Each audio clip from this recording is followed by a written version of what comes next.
අවුරුදු 50ට පසුව නාසා ආයතන විසින් මිනිසුන්ව එවලා තියෙනවා අපේ චන්ද්‍රයා ගාවට. ඒ ගැන තමයි මේ වීඩියෝ තුලින් අපි බලන්න යන්නේ.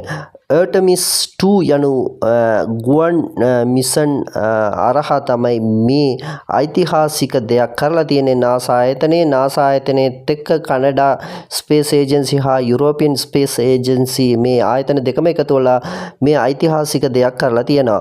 ඉතින් මේ 2026 ඒප්‍රල් 1 වෙනිදා තමයි මේ එයා 4 දෙනෙක් ඇස්ට්‍රොනොට් කියලා කියනවා මේකෙන් ගමන් කරපු අයට. මේ 4 දෙනෙක් ගමන් කරලා තියෙන්නේ ඇමරිකා ෆ්ලෝරිඩා කෙනඩි ස්පේස් සෙන්ටර් එකේ සිට තමයි එයාලගේ ගමන පටන් ගත්තේ මේ ඒප්‍රල් 1 වෙනිදා 2026 දී. එයාලගේ රිටර්න් ඩේට් එක ඒ කියන්නේ පෘථිවියට එයාලා නැවතත් ළඟා වුණේ ඒප්‍රල් 10 වෙනිදා 2026 දී. එතකොට මේ ආර්ටමිස් 2 යනු මේ මූන් මිෂන් එක දවස් 10ක් ගත කරලා තියෙනවා.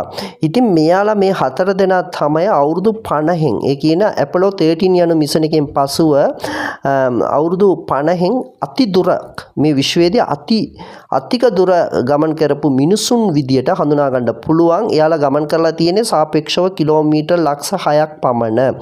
ඉතින් මේ මිෂන් එකකින් මොනවද වැදගත් දෙයක් කියලා අපි බලමු. ඒකෙන් වැදගත් දෙයක් තමයි කොමියුනිකේෂන් ගැන. then human cruise communication කියලා කියනවා. ඒ කියන්නේ හඳ සිට මේ පෘථිවියට කොහොමද එයාලට කතා කරන්න පුළුවන්, කොමියුනිකේට් කරන්න පුළුවන්. දැන් අලුත් තාක්ෂණ අවුරුදු 50ට ඉස්සර තිබිච්ච එකට වඩා දැන් අලුත් තාක්ෂණ ගොඩක් තියෙනවා. ඒ අලුත් තාක්ෂණ එකම මේ විශ්වයේදී කොහොමද යොදවන්න පුළුවන් කියන එක එයාලා පරිශන කරලා තියෙනවා.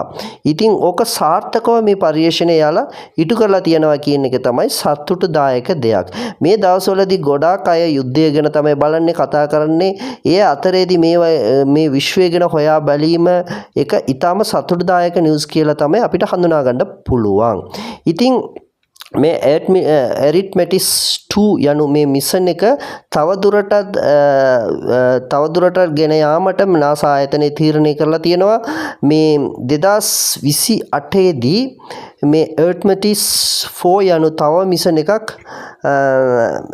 මිෂන් එකකුත් ක්‍රියාත්මක කිරීමට තීරණය කරලා තියෙනවා. එතකොට මේ වීඩියෝ තුලින් අපි ගෙනාව ආර්ටමිස් 2 යනු මිෂන් එක ගැන ඊටාම පුංචි තොරතුරක්. ඉතින් මේ ගැන විශ්වය ගැන ඊටාම අර්බුද නිවුස් ටික අපි මේ channel එකෙන් දිගටම ගේනවා. ඒ හින්දා අපිත් එක්ක රැඳී සිටින්න බොහොම ස්තුතියි.